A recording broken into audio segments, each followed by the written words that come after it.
Yo, yo, yo. How you living? How you feeling? How you doing? First Choice Fantasy, Brendan and Alex back. We are going to do late round ADP likes this episode, and the next episode is going to be late round ADP dislikes. So cut to that damn intro, please. I said, baby, I am not the one to play with. Ain't the type to give up, I'm driven and motivated. I just want some recognition and some compensation. But this ain't about the money and it ain't about the fame. I got lightning in a bottle, I think I just found my perfect sound. Can you see the fire in my eyes? Bitch, it's burning out. Lightning in a bottle, I think I just found my perfect sound. Can you see the fire in my eyes? Bitch, it's burning out. Yo, yo, yo, we're cracking, we're back. I don't know what I said we're cracking, but we're back though, so no crack in this episode. Late round ADP likes, and we're going to dive into the 8th round. That's what we're going to start at. So let's start off. Alex's pick of Tevin Coleman. That's actually pretty intriguing. Let's hear it. The fuck? What did you just say to me? That's it. The hell did you just say to me? Offended. He's so Yeah. I am offended.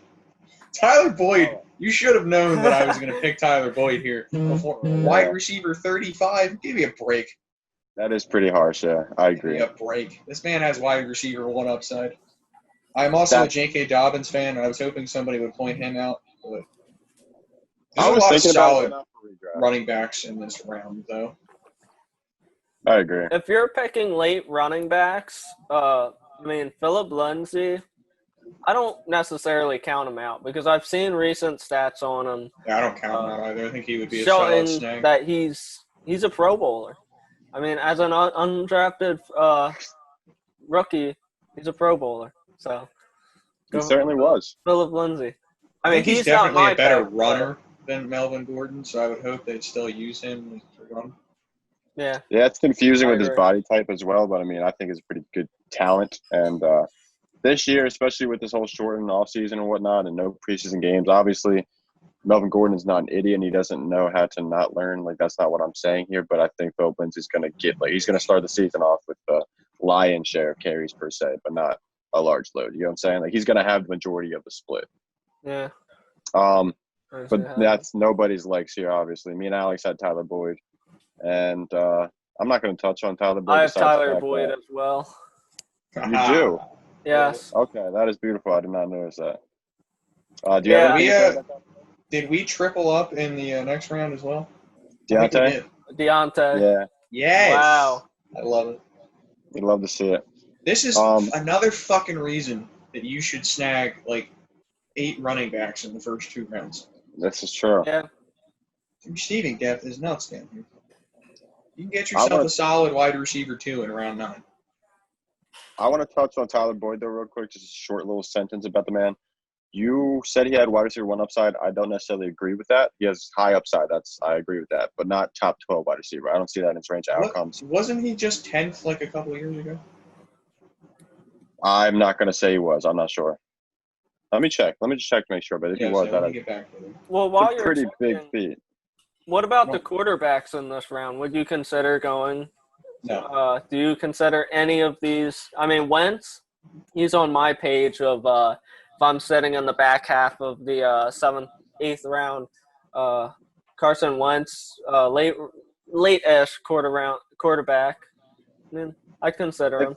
If I'm waiting for a quarterback, I'm waiting for a quarterback to fall. Like, say Matt Ryan does fall to the 9th or 10th round, I'm taking that. But I'm not going to take them at the 8th round, like where they're projected, like currently. If I'm taking a quarterback, it's behind their actual ADP just because it's value. I think Wentz would be the last quarterback I choose until the Drew Lock, Ryan Tannehill. I agree. Yeah. Here. Well, I think Like, I'm taking Carson over Tom Brady, Daniel Jones, Matt Stafford. Yep. Yeah. I'd agree with that. I take Stafford. But with Tyler Boyd, he finished 17th. wide receiver 17th and 18th Yeah. in the past 2 years, which I mean is not bad. And I'm not saying I'm mixing him up with what's his name, Mike Williams. But I mean, 17th is pretty close, and like I think that passing offense will be better. So I think he does have that upside. I see where you're coming from and whatnot, but I can't get it through my head seeing Tyler Boyd as top 12 wide receiver. I don't really have numbers to back it up, but he's going to get targeted like a shit ton. I see 150 targets in his range of outcomes like easily. I think that's definitely going to happen. Obviously, we know rookie quarterbacks and whatnot, they obviously target the slot. Seeing what Joe Burrow did with Justin Jefferson, it's a recipe for beautifulness. I say that all the time. So Tyler Boyd, mark him up as a great value in the 8th round, wide receiver 35. Now, how are you feeling about Diontae Johnson with obviously we all say we liked him in the 9th round, but as far as relative to say like a Marvin Jones, like would you take him over Marvin Jones? Yeah. You would? Yeah. Because if I'm picking, I'm usually going wide receivers and throughout the late, like 5th, 6th, 7th round. When I'm looking at the 9th round, looking for a player that has the most potential to break out, not a player that has the potential to be injured.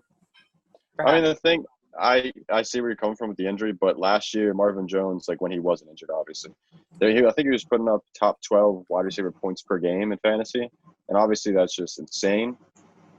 I don't see that happening again, and if it does, good for him. I would rather bet on the potential with Diontae Johnson with a better quarterback than Duck Hodges than have Marvin Jones repeat his insane touchdown rate from last year.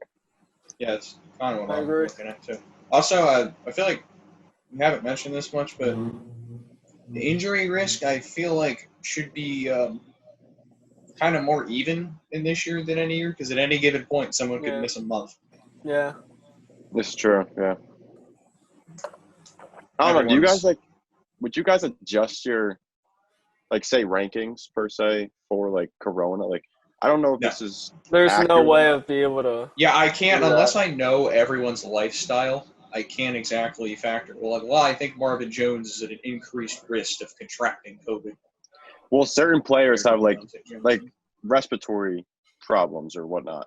You wouldn't I suppose, but, I mean, like, unless they're very public about it, no. I mean, I don't know how many people have come out and said, like, yep, me. That's me. If I get it, I will die. That's fair. Understandable. All right. Not much to say about Diontae Johnson besides what I already said. Do you guys have anything else to say on Diontae or no? He was very good as a rookie, and, like, they were, like, the equivalent of, like, tight ends passing to him last year. Yeah. And I'm very bitter that we took our Arcega-Whiteside over, over like most of the wide receivers. Over, like, 8 Pro Bowl wide receivers to come. Yeah. It's very upsetting. Hopefully he improves, but I doubt that's going to happen. He still ain't catching Metcalf or McLaurin or. Oh, he's not catching this guy. Yeah, and just a shout out real quick to this round, like this round of players, wide receivers. Oh, they're pretty. I mean, Darius Slayton, Diontae Johnson, Emmanuel Sanders. You've got, like we were discussing, Marvin Jones. I mean.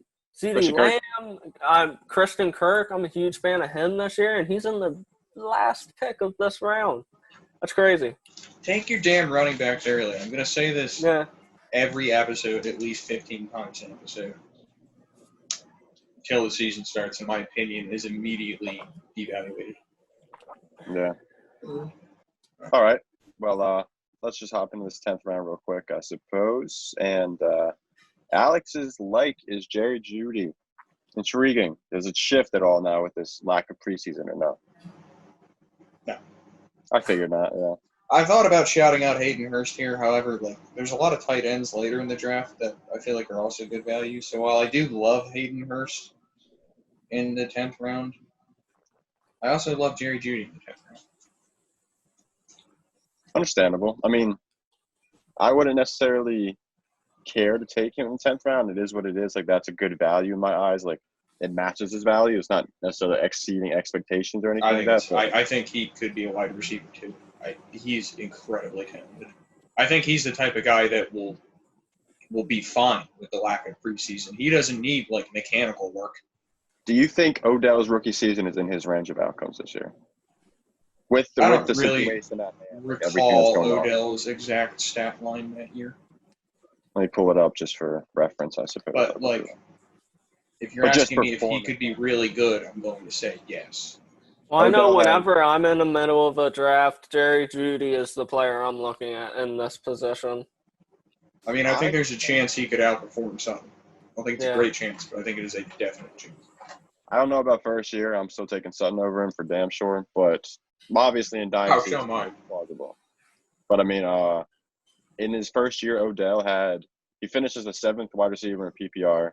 He only played 12 games, mind you. That's insane. 130 targets, 91 catches, 1,305 yards, and 12 touchdowns. I mean, that's a lot, but Jeudy's very talented.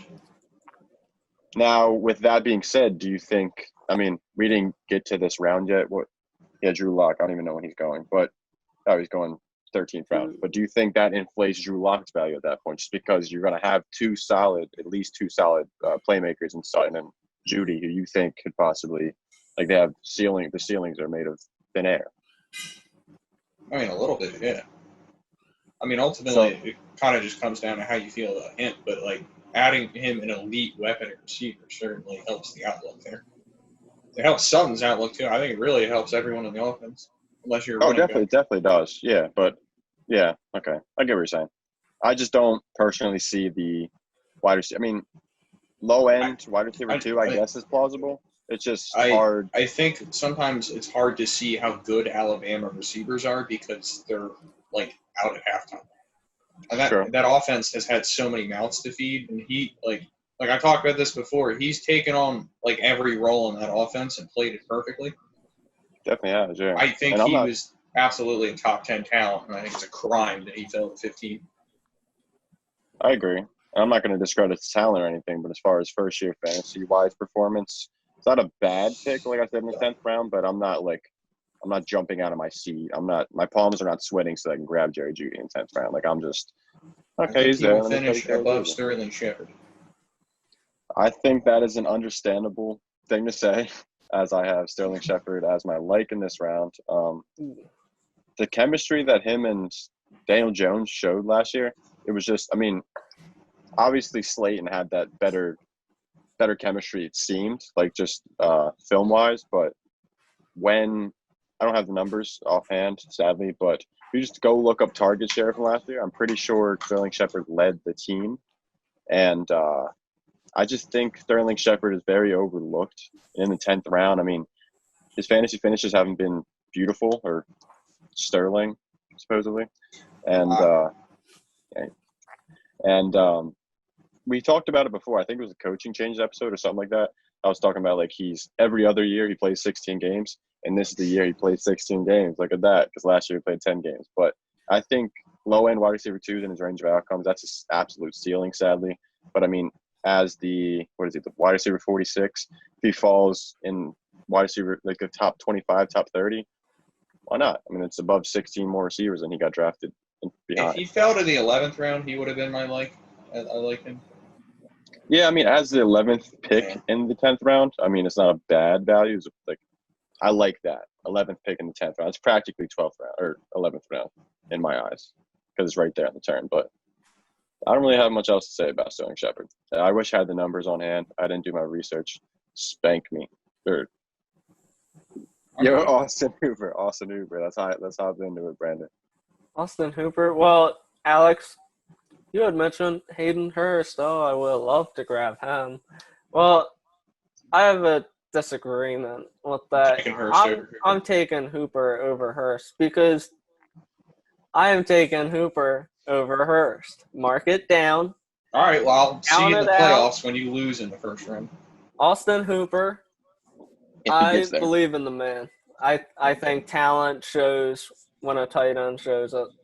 And guess what? Hayden Hurst, oh, wow. Has he really shown up? Yeah. I mean, he's had plays, but come on now. He's not putting up Austin Hooper numbers Dude for has got fantastic hands. And then signing a huge contract with another team. With a team that has star power there. And you got to look at the setup, though. He was the number 3 tight end in Baltimore. That's not really his fault that Mark Andrews is really good and that Nick Boyle is a better blocker than him. It's kind of just odd that you can just go back to the Ravens drafting a tight end in the first and the third rounds 2 years ago. What the hell was that? Now, I mean, they made up for it by trading Hurst for like a second and a fifth or something like that. Maybe. So, I mean, like, Maybe. That's not a given What's not a given? that they made up for it. Well, I mean, if For you getting look at Hurst. like, You could be a straight bust. No one knows. I don't think you understand what I was talking about there. I meant Well, he's saying the Ravens. the like, Ravens would have made up for it if you just pretend they took Andrews in the first one. But Yeah. Hayden Hurst I'm telling, he's going to be good. The dude has got hands. He's fast. He can catch. And he's going to be in an offense that's going to target him. The Falcons wouldn't just be pissing second-round picks away on guys they don't plan on starting and feature. Well, I don't think Austin Hooper's a bad pick in the 10th round. I would rather have a stable tight end not on new team. So I'd pass on him and Hurst, but not saying Hurst isn't a bad pick either. I like Hurst more than Hooper this year just because of the volume in Land's offense compared to what we expect from Cleveland this year.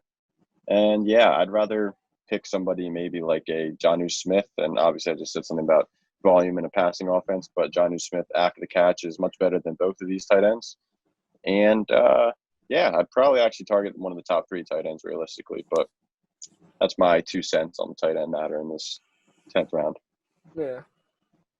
Any words on Noah Fant? Giant asterisk next to that. Noah What was that? So that every Cleveland player just gets a giant asterisk next to them for me. Understandable. I mean, like, Font's cool, but tight end 10 is a little high for me. If Baker Mayfield plays like he did his rookie season, I mean, it's looking bleak after the season he just had. Big shit on everybody. But, I mean, if he shows out this year. I should have looked – I did not look into that, but I'm pretty sure the tight ends – the best tight end he's had, per se, was David Njoku. And when David Njoku is playing, you've seen him have flashes of performance. Yeah, but I'm saying like, as far as – and then he was hurt the year 3 tight end or anything Mayfield like that, as far as target volume or target share, I guess you could say. So he was really targeting slot receivers these past 2 years mainly, evidently with Jarvis Landry. But I didn't see him, like I didn't notice him leaning on tight ends as much. But with Austin Hooper, the Falcons use your tight ends a ton. So yeah. Then again, I mean, you have two wide receivers with Odell, who's 5'11", maybe 6 foot. Same with Jarvis Landry. Say Austin Hooper becomes like a double-digit touchdown, like red zone touchdown, like he gets those red zone looks. You know what I'm saying? So touchdown upside could be pretty astronomical. But I mean, I don't know. I'm a little off on him. The Browns could also just go 4-12. The Browns could also win the Super Bowl. We don't know. They're actually legally not allowed to do that. That's fair. Yeah. Conspiracy. All right. Let's I guess we can dive into this 11th round. Who wants to go first? This round sucks. I don't think this round sucks that much. There's a couple people I like in here. I'll drop in Sucks with Antonio Gibson. Rounds, which I guess is to be expected. Antonio Gibson from which team, Brandon? Washington football team. That's a good As we name. know of them now. And I think Antonio Gibson has a good opportunity there. I tweaked a little bit there. But I've seen that. Anywho, Mike Williams is another player that I am starting to turn around on, but not enough for me to wait on or get him at the position he's looking to be gotten at. So Antonio Gibson in this round is kind of my go-to. I mean, Tyreek Cohen is a thought. And Henry Ruggs, the wide receivers in this round, I'm not – other than Mike Williams, I mean, Ruggs, I don't know if I'm touching Ruggs in a redraft league. But, yeah, it's Tyreek Cohen and Antonio Gibson for me. But Antonio Gibson and the Washington football team going with this. Intriguing pick. Yeah. I was looking at this round. There's Henry Ruggs, who I think isn't a bad value in the 11th round. Tariq Cohen, who also isn't, again, a bad value in the 11th round. I probably wouldn't touch him, though. Sammy Watkins, not touching. Chase Edmonds, cool handcuff. Roethlisberger, don't want him. Jameson Crowder's a good value in the 11th round. Mike Williams, kind of souring on him lately. Keel Harry, don't want to talk about him. Cam Newton, we'll get into later. And Antonio Gibson, Anthony Miller. Now, my like, as well as Mr. Alex's like, is Zack Moss. Now, what is this reasoning for you, Mr. Alex? So let me just go ahead and confirm this because I am 100% sure I'm right, but I want to make sure before I say something stupid. Understandable. We all do this. First of all, I think he's got a good opportunity there. Yeah, agree. And just in the fact that someone's going to get the bunch of carries that Frank Gore got. Yeah. Now that they're that he's moved on to be 49 years old and playing for another team.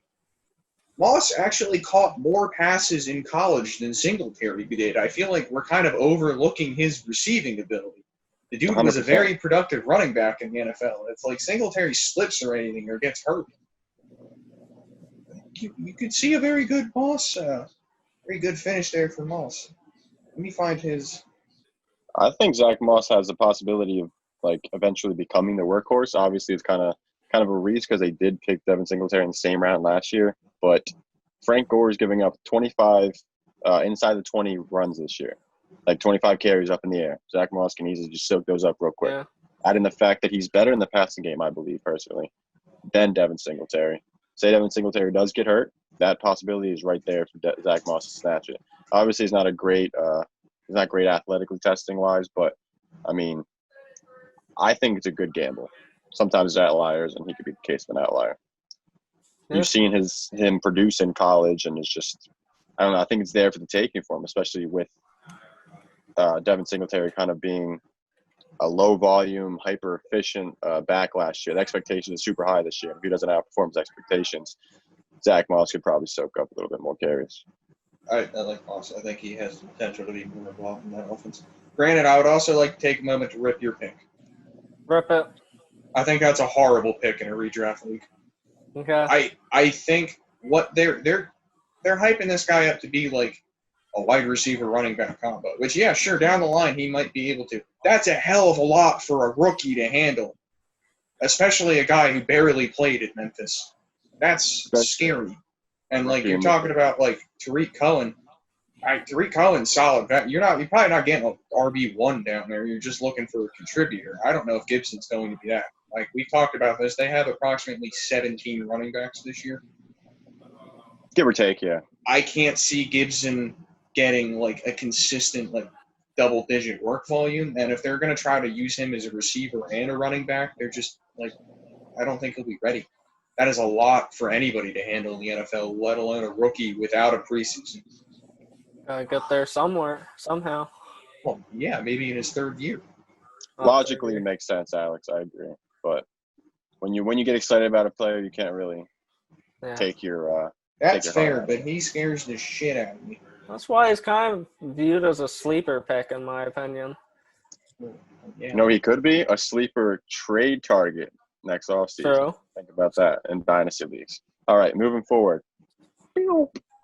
Round 12. Mike Gesicki. Let's hear that, Alex. I'm kind of interested in Mike Gesicki. I have this. 8 different players I thought about choosing for this. Really? Okay. Jefferson could be a solid fantasy option if they use him right. Ditto Preston Williams. I like Boston Scott, but I wouldn't really call him the best value here. Desean has the potential to be the very best value in this round. But I decided I'm going to go with a tight end because I like Gesicki. Very athletic. You saw his involvement in the passing game increase a lot as the year went on. And I think as that team becomes a little more competent and when Tua steps in, I think he'll continue to shine a little more. And I just wanted to highlight that you really don't have to draft a tight end very high, I don't think, because there's a bunch of solid options at the very end of the draft.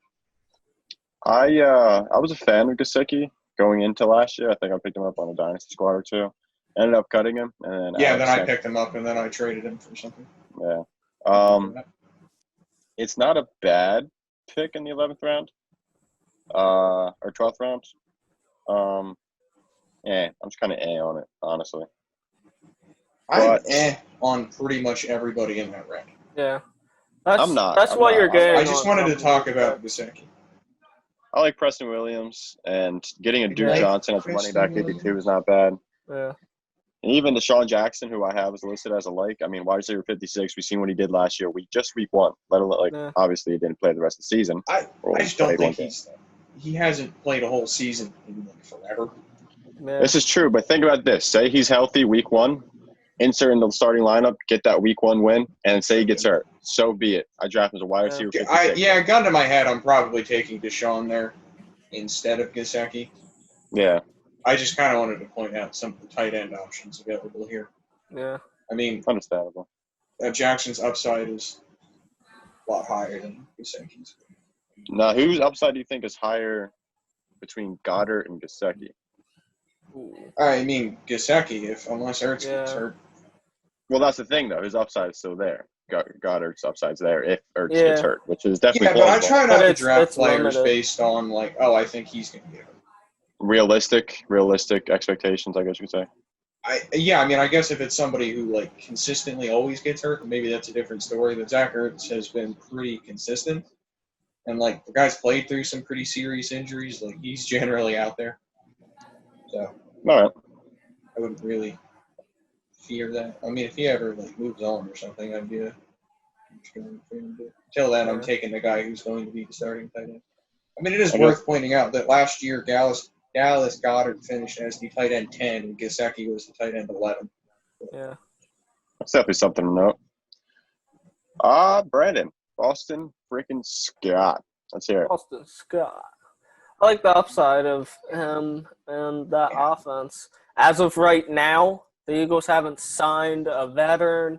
I mean, I think it's inevitable, but really, at this point, I mean, if you're for some reason drafting Boston Scott at this spot, 8th pick, 12th round, I mean, I'm liking it if you slacked on getting running backs in the early rounds, which I don't personally suggest. Yeah, don't do that.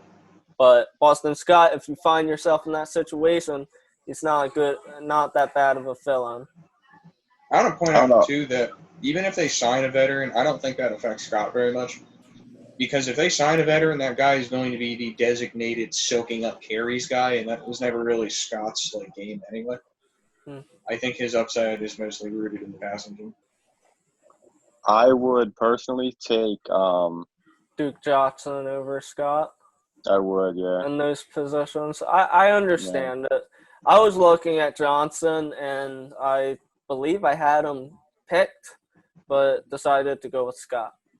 And then also, not to necessarily counter your point, Alex, but Boston Scott last year did get 12 carries inside the 20. I don't know from what week he started playing, like, red zone carries. A lot of that was when – weren't, 3 of those in the Giants game, those touchdowns? I'm not sure. Miles Sanders missed some time, and, Scott was essentially the only running back on the roster in the game. So I think that's where a lot of those red zone carries came from. Now, Doug Peterson is Doug Peterson, so, any running back is liable to be on the field for red zone work.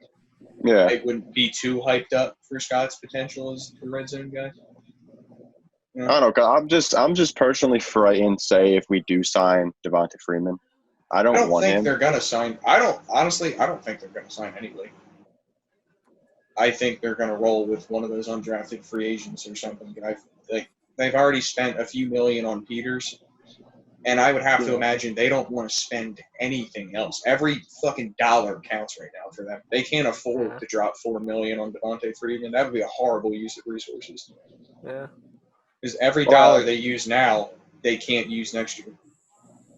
Yeah, that's true. And you're talking really about a spot for a running back that they're just going to be giving carries to just to keep Sanders' workload down. Isn't our cap situation kind of shitty in the years following this year too? We're negative 50. We're negative 50 in the hole next year currently. Looks like all sunshine and rainbows right now, and then next year cap comes and that just might go down. So. Yeah, that too. Yeah, I don't think they're going to be spending any more money. I don't think that would be very wise, which is why I keep laughing at everyone. Oh, we're going to sign Clowney. I doubt it, unless he's playing for free. I ain't trying to be a dickhead or anything, but is there any chance that we could possibly get rid of Carson Wentz's contract? Would that help our cap situation? No, that would actually make it worse because guaranteed money. I think they could get out from under his contract in like 2 or 3 seasons or something like that. But right now, you'd basically just be paying him to go away, which would be an interesting decision. I thought I was onto something in my head. I was like, oh shit, they draft Jalen Hurts just to replace Carson Wentz because of the cap situation next year, but it doesn't make sense actually. So moving forward, I guess I would hope Callie Roseman wouldn't do. Yeah. I'm gonna draft a quarterback in the 2nd round so that I can move on from my franchise guy. We paid him too much money. You just signed him. No, I don't think that's good. Anyway. Round 13. Golden freaking Tate, Mr. Alex. Explain that wide receiver 57 value. This is criminal. This dude has been a wide receiver 2 or a wide receiver 3 the last 5 fucking seasons. And he played good last year after he came back from that drug suspension. Maybe that's why he played good, but still. Wide receiver 57, you're telling me he drops from, again, a 2 or a 3 in the last 5 seasons, and now he's just like a wide receiver 5. That's because there's so many wide receivers this year. I would be fine penciling him in as a wide receiver 3, especially if I was loaded. But the thing is, he wouldn't be a wide receiver 3 because he's in the 13th round. If he was your wide receiver 3, that would mean that you literally just haven't drafted receivers. Yeah. That would be an interesting decision. That's true. Have a lot of trade capital. They just took 6 running backs the first 6 rounds. He's pretty fucking beautifully consistent as well. Let's note that. Yeah. I mean, 19 against, okay, week 5, he played 30 or 2/3% of the game, 2/3 of the game, okay?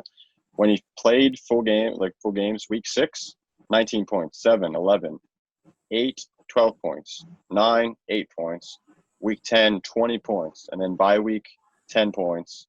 Like, that's just model consistency. The last 3 games, he finished with 11, 12, and 15.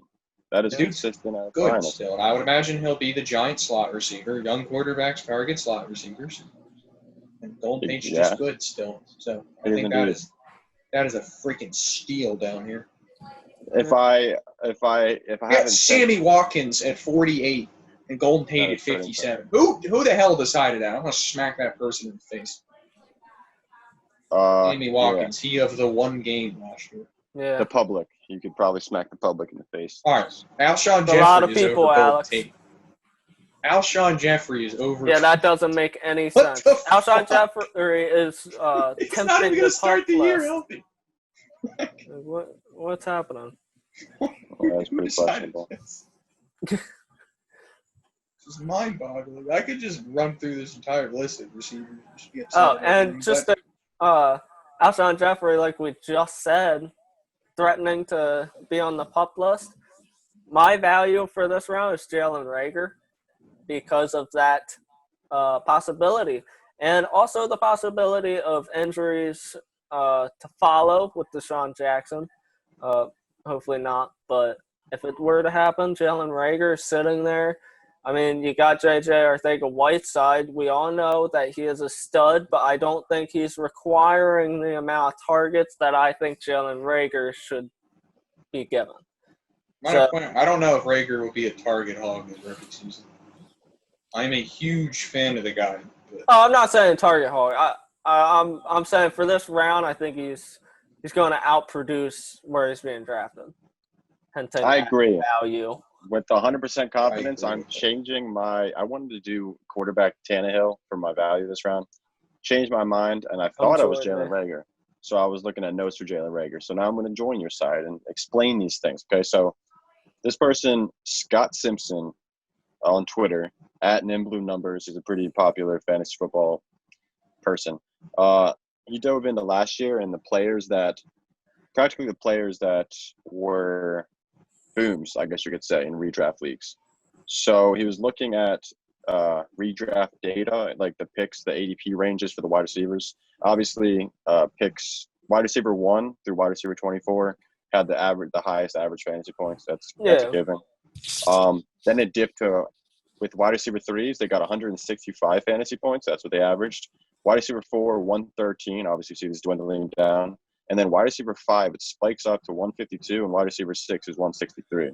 And he went into a number of things explaining this, like mainly giving names and whatnot of people that were undrafted relatively or just very late picks last year. Devontae Parker, we know DJ Chark, A.J. Brown, McLaurin, Diontae Johnson, Darius Slayton. Exactly. They all had questionable receiving rooms, correct? Yeah. Devontae Parker, he was the only one at that point, and even he was a question mark. There was no wide receiver one technically in that offense. Still, the same thing with the Jaguars last year with DJ Chark. A.J. Brown, you could say Corey Davis to wide receiver one. Let's be real. Nobody really likes the man. He's not that great. Terry McLaurin went to Washington. Come on now. Do they have other receivers? Kelvin Harmon. Wait, never mind. Steven Sims. Yeah. Diontae Johnson. He went to Pittsburgh, obviously. Pittsburgh had Juju, but Juju got hurt, which, I mean, you can't really predict these things. Then Darius Slayton went with Sterling Shepard and the often injured wide receiver group over there, okay? He talked about how the wide receiver rooms for these late-round targets, it's called the wide receiver 2 theory is what he presented practically, and talked about teams with high vacated targets going into the following year, which the Eagles don't have a ton of, but, I mean, reasonable amount. And I feel like we have a hypothetical amount of high vacated targets, and the fact that we would have liked to throw to receivers more, but there was literally nobody to throw to. Yeah. Exactly, yeah. But the thing is, it might be the same situation this year with Alshon Jeffrey starting on the PUP list. Possibly Sean Jackson gets hurt. Well, that's why we're drafting Reagor. And Jalen Reagor, I would love to have him in the 13th round. Is that which round this is? Yeah, that is beyond beautiful to me. Wide receiver 59. Yeah, I'm taking that all day. Same here. Sorry for the rant there, but I just wanted to give credit to the man because it was pretty fucking quality work. He's making an article as well, so if you guys want to check that out. But I mean, I'm a huge Reagor. I think if he played at a different school, we might not have even been able to draft him. Oh, no shot. Like, he would have been like a top 5. Like, I keep watching like TCU tape, and oh my god, terrible. Also, another thing of note, like, he runs a really fucking good post route, and Carson Wentz loves him a post route. Yeah. So that's fair. And just the fact that, like, this speed, didn't he? Saladin. I think a lot of his benefit to the Eagles' offense could come from him actually not touching the ball. But it's true. Regardless, I just don't think. They keep saying, like, oh, they're not gonna cross trade him. They're just gonna start him at Deshaun's position. It'll be Deshaun and Whiteside starting, and maybe Greg Ward in the slot. But I'm a big believer that you put your talented players on the freaking field. Yeah. And I believe they'll find a way to get him. Tell me that Arthanga Whiteside and Greg Ward are more talented than the guy we just took with the 21st overall pick. Because if you're going to tell me that, then why did you take him with that pick? It's true. The more and more I look back at it, I kind of, as I said before with you guys, I'm more content with Reagor at 21 rather than trading up to get CD or Jerry Jeudy. Obviously, Alex would much rather Jerry Jeudy, but I just think Jalen Reagor is a great value.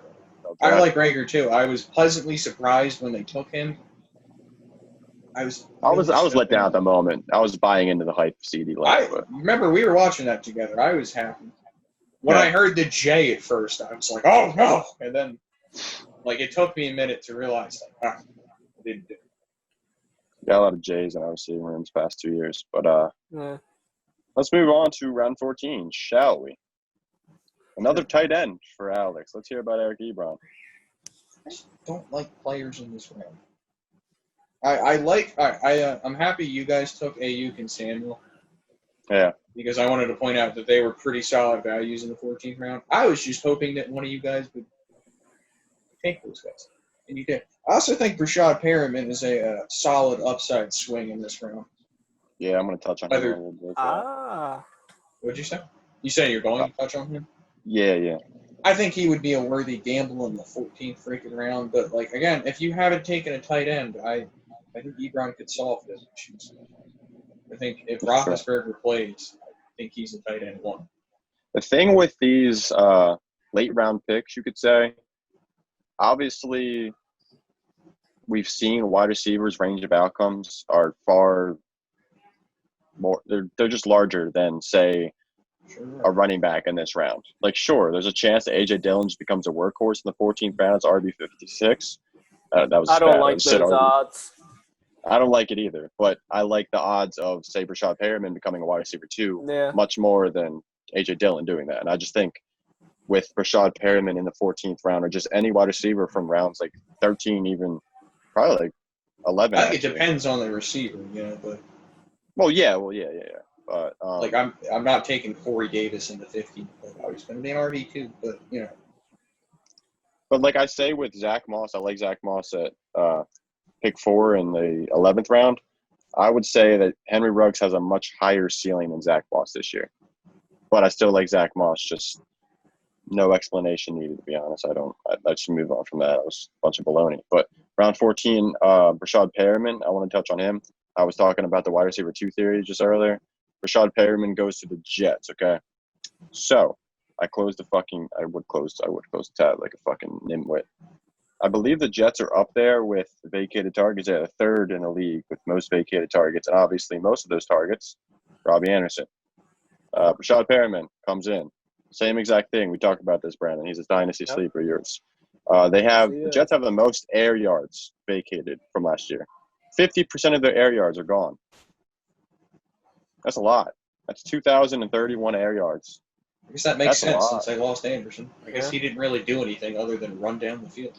And if you want specific stats, jump back to our sleepers pick, because I brought up Breshad Perriman, and those are specific stats. But right now, he compares a lot like Robbie Anderson, and like Ed said, he's gone. Got another Robbie Anderson, and this Breshad Perriman, I mean, he was a high draft. I hope he's a better Robbie Anderson, because he produced. He produced with a quarterback who gave him targets. Obviously, Jameis Winston did that. Now it's just whether is Sam Darnold going to, and will Adam Gase allow him to? Perriman. And that's why Perriman's landing here. But I agree. I think he's a huge value at this position. But I like Brandon Aiyuk just because of the offense he's in, and the possibility of Deebo Samuel not being involved in the first few weeks because of injury. I think Brandon Aiyuk might step in and produce some relevant fantasy points. Hey, you got anything to say about Aiyuk? Because I sure do. I was going to say something about Breshad Perriman, obviously past that. Yeah. I was going to say that there was like obviously their grading system and whatnot. He was up there with one of the best grades against man coverage last year, which is pretty astonishing because, I mean, if he was that good against man coverage before. I could see it if they weren't playing him, like, out of the X. Because he's the type of guy who should absolutely destroy slot cornerbacks because he's very large and very fast. So if you can't press him, he's just going to run right past you. Yeah. Let me see his slot percentage. The slot percentage last year was 19%.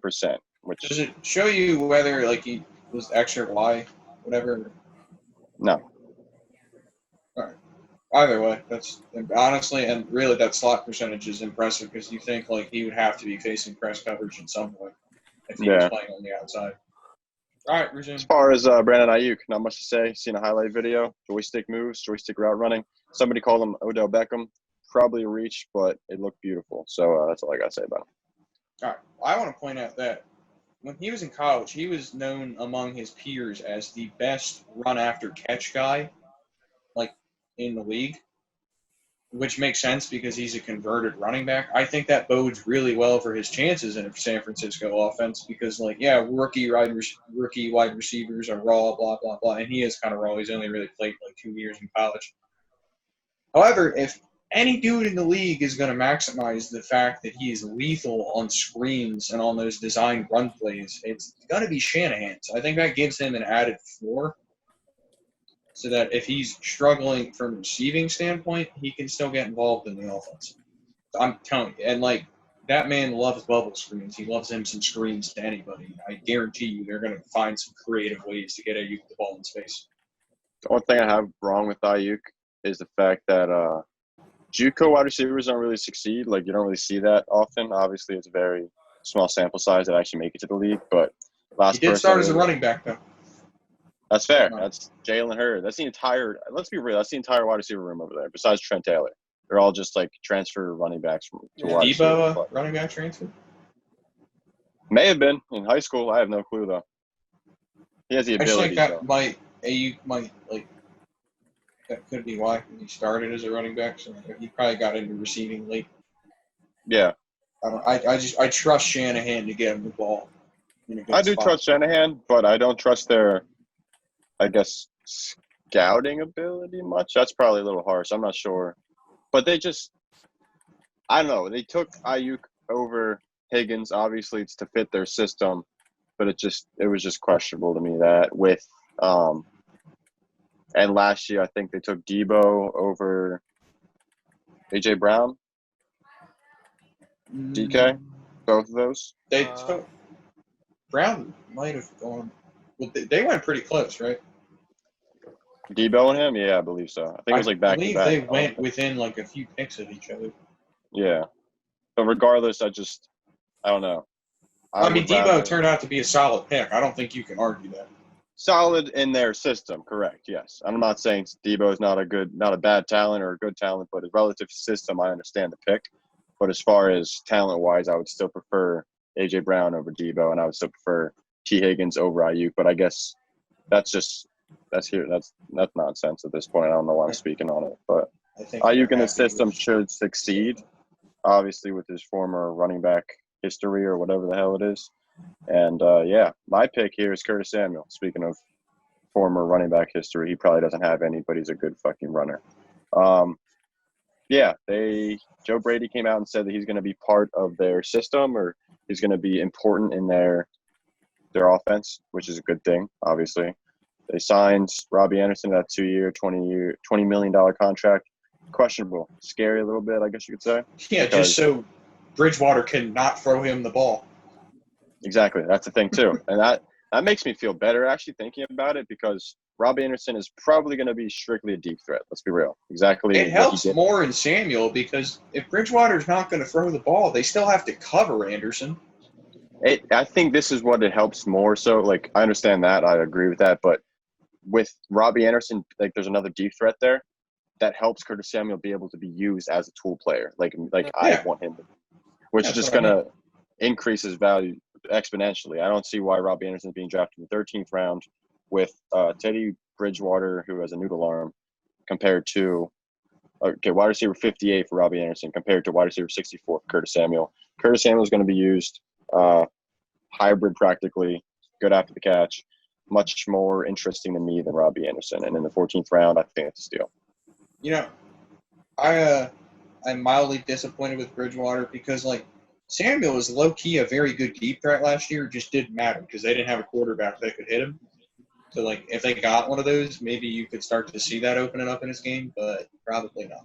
Oh, yeah.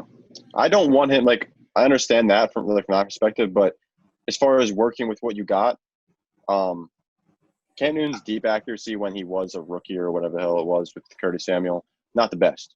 Then you have Kyle Allen, who, again, we talked about before. Couldn't hit anything, like, beyond 6 yards. And Will Grier, again, another shitty quarterback. Yep. And then you have – yeah, exactly. And Teddy Bridgewater is not a great quarterback, obviously seeing as he's going as a quarterback 24 in the 15th round. And just accuracy standpoint, cool. You can make accurate passes 6 yards down the field. I expect that. Very far. Now, 20 yards down the field, it's a different story. So I like the fact they can use Curtis Samuel differently now that they have Robbie Anderson. But I guess we can hop into the 15th round, unless, Brandon, you want to talk about Aiyuk at all? I already spoke on Aiyuk, but I just wanted to say, just imagine if the Panthers sign Jameis Winston. I would be heavily against that. But yeah, CMC. I would be all for that. Are you kidding me? I would be interested as for like Robbie Anderson, but how involved is the running back really in Jameis Winston's past? All right, McCaffrey would be involved, so it doesn't matter. Yeah, I think you force your way in when you're that. You're not like that. Like if he was a lesser player, all right, we could start to have that. Like if we're talking about like Aaron Jones, who gets a lot of his value out of the passing game, that's understandable. However, I don't think they'd sit McCaffrey, just have him back because of so Jameis can throw 35 interceptions a year. True. If anyone should Everyone should go watch that YouTube video of Winston with the tapes sped up every time he threw. Every time I throw interceptions, at some point you're like, holy shit, he's moving so fast. All right. No, but as far as Curtis Samuel, though, I would love to see him on Green Bay. I said that before. Just with a quarterback that can throw the ball deep, that would be fucking. Yeah, for now. Wow. I mean, in redraft, he would probably be a top 24 wide receiver in my eyes. I would draft him as such as well. So, obviously not with Teddy Bridgewater, but moving on to 15th round. We got a like from Mr. Harris. Who was your like, Mr. Harris?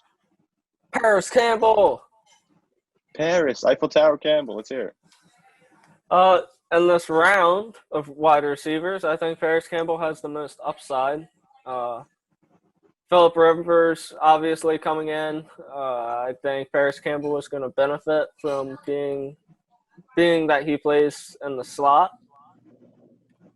So I think the pairing of Rivers and Campbell, it's he hasn't proven anything, but in this round, you're not looking at – I mean, John Ross has had games. Corey Davis has had games, but no. But no.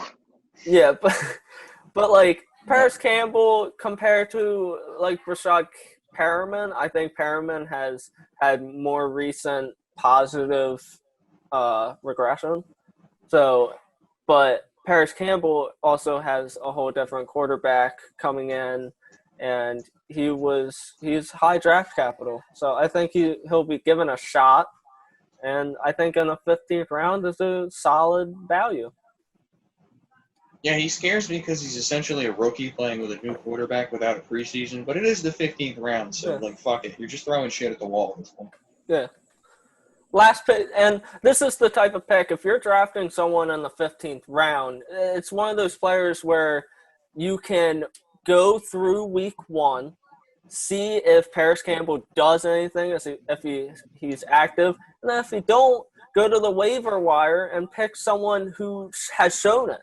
I'm glad you said that, because I was literally just about to say, if he does bad, you just cut him and you pick up some other guy that was in that same range. So. And name me one of these. Alan Lazard, I mean, maybe you might want to keep him for 1 or 2 weeks, maybe. And then you got James Washington. I'm not keeping him after 1 week. John Ross, possibly, just because he's just a speedster. It's the nature of his game.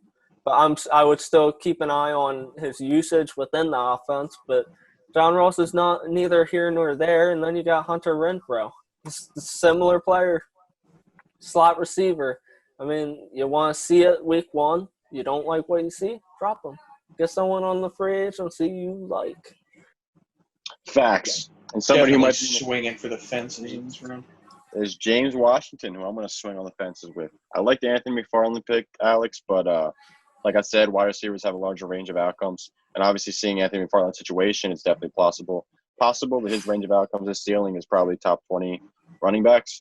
James Washington's is probably top 30 wide receivers, which is obviously a little right there. But James Washington, I like the man. I have liked the man for a while. Remember when I said in a couple previous episodes, I said that my hot takes are pretty off sometimes, and I said Diontae Johnson was going to be on the practice squad or out of the league at some point. Yeah, I said that. I remember that. You go bold. I respect it. I go bold, and I'm going to stick with my like of James Washington in the 15th round because even back then when I was on crack, when I was saying Diontae Johnson was going to be out of the league, I was still on James Washington's ass. Like, I was all in that, you know what I'm saying? Yeah. Anyway. Well done. I always say this pause, man, so I need to just give pause real quick. Anyway, James Washington last year, okay? He outperformed Diontae Johnson on a multitude of occasions last year, and then you bring back Ben Roethlisberger, okay? Another year of experience with Ben Roethlisberger, which Diontae Johnson did not have last year as a result of, the injury. Mm-hmm. So, James Washington, 1 more year under his belt compared to Diontae Johnson with Ben Roethlisberger. Outperformed him on occasions, okay? Cool. His college profile compared to Diontae Johnson's wipes him away. It just wipes him the fuck away, okay?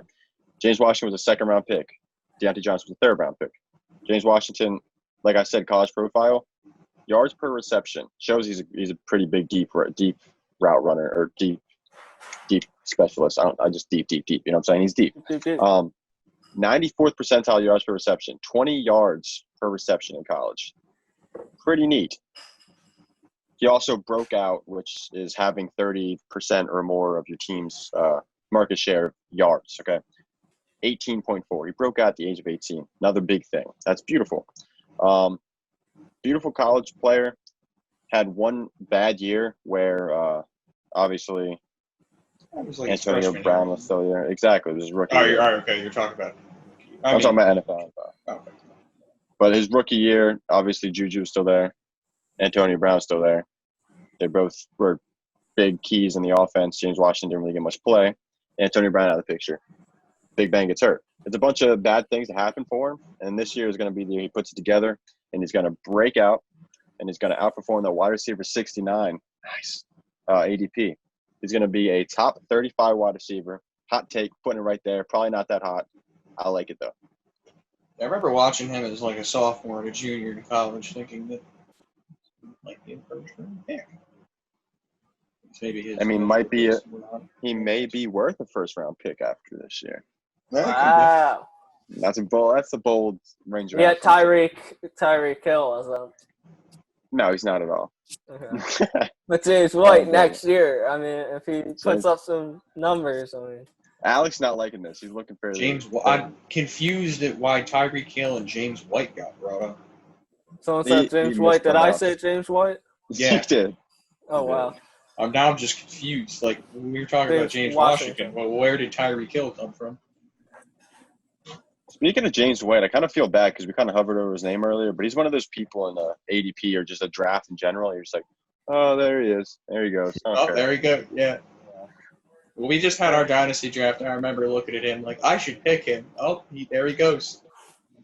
It's much like it's like Justin Jackson, Carlos Hyde. It's like, oh, I don't want either of those. Yeah. There's so many of those running backs, dude. You're just like, nah, I don't care. I'll pass on him this time. Speaking of running backs, let's hear Anthony McFarland explanation from Mr. Alex himself. Well, like I said, I'm swinging for the fences in this last round. Is Joshua Kelly on here, or is he undrafted? He's undrafted, which is not a bad pick. Yeah, I'm looking at something like that. A guy like there's a ton of wide receivers early in the draft, so I like to take a shot at running back in this last round or two if I can. And McFarland is a guy I like because when James Conner inevitably misses 6 games, they have a running back room full of guys who sucked last year. So maybe McFarland sucks too, but he's a rookie and he's got that shiny new toy smell. So this is fair. It's fair. I like it. Also, don't know what it was specifically, but the Steelers were scouting him for a while now, supposedly. Like a couple of years, like 5 years.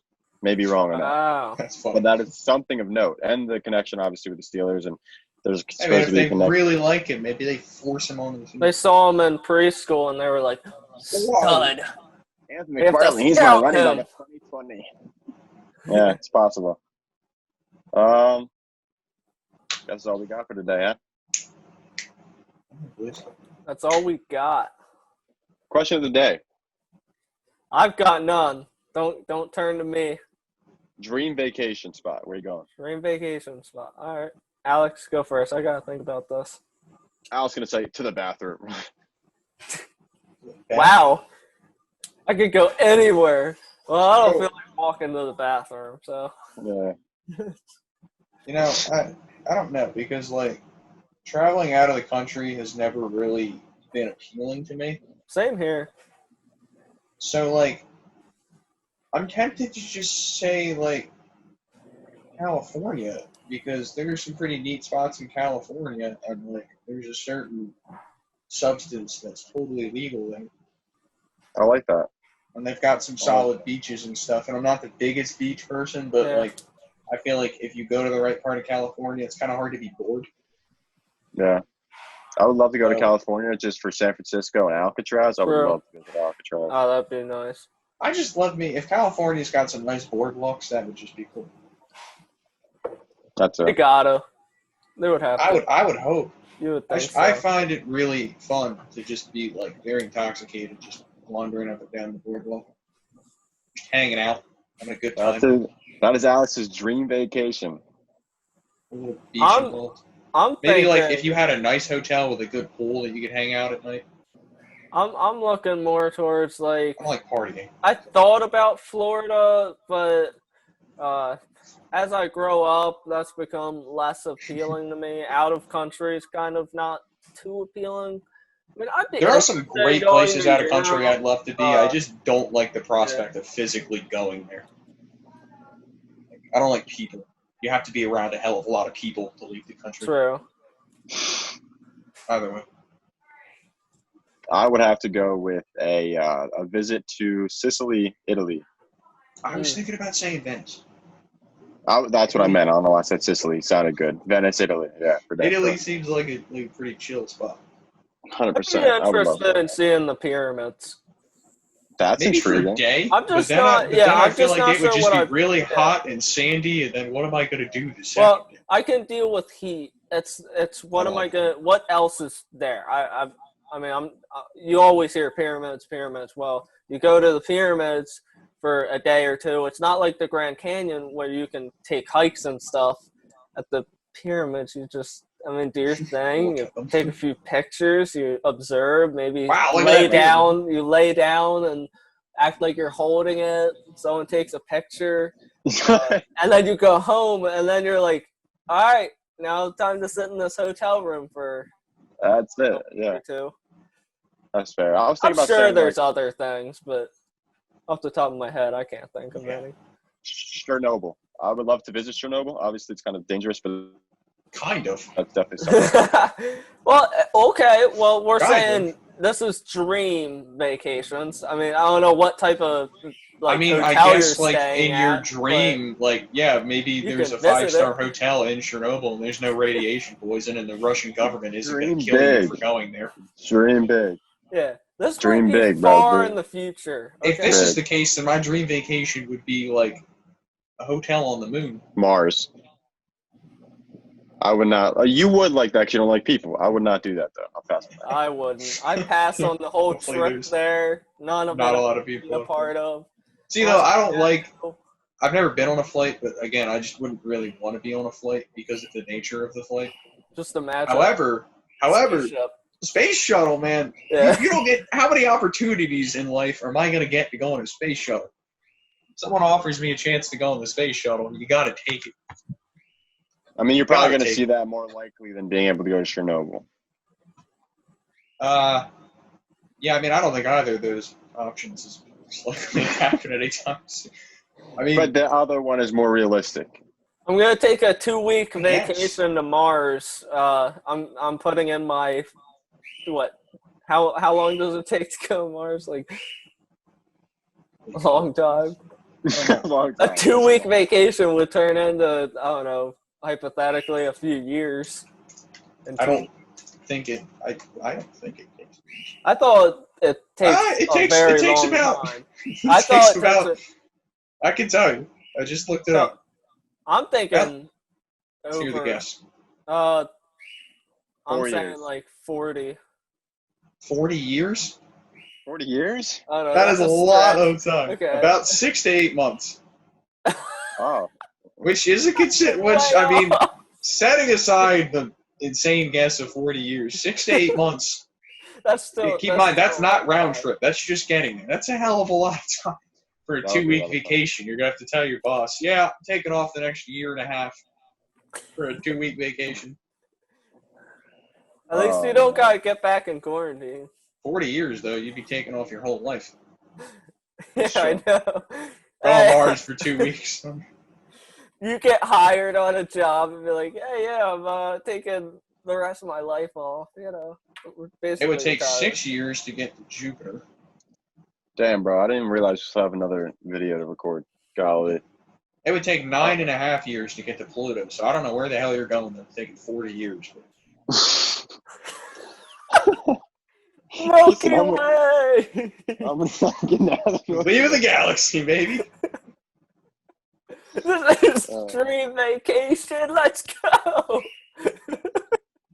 I'm never Party going for the rest back. of our lives. This has been a long ass video. We should probably call it here. Yeah, let's call it a video. All right. Call Like, it. We haven't. comment, subscribe, share, like. comment, subscribe, share. Like, comment, subscribe, share. Like, comment, Chant subscribe, it while share. you do it. No. All right. Captain boys and girls, goodbye.